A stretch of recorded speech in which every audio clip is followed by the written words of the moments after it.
Hello বন্ধুরা, আজ আমি করব মাছের বারবিকিউ।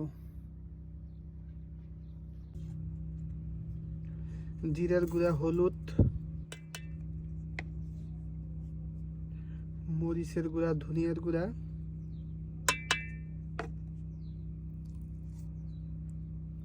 আদা রসুন বাটা,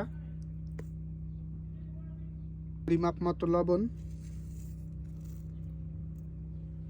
আর একটু সয়াবিন তেল দিয়ে সুন্দর করে মশলাটা মাখাবো।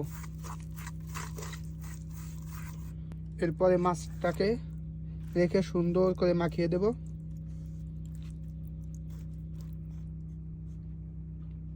মাছটাকে মশলা মাখানো শেষ, এখন এভাবে ফ্রিজে রেখে দেবো 1 ঘন্টা।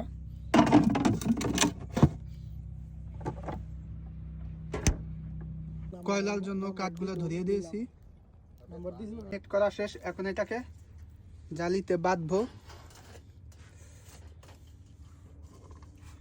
বাস,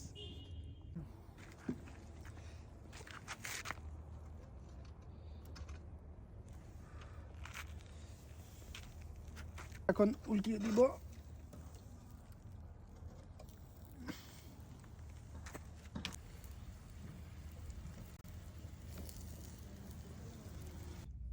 লেলা এটা সস। বিসমিল্লাহ।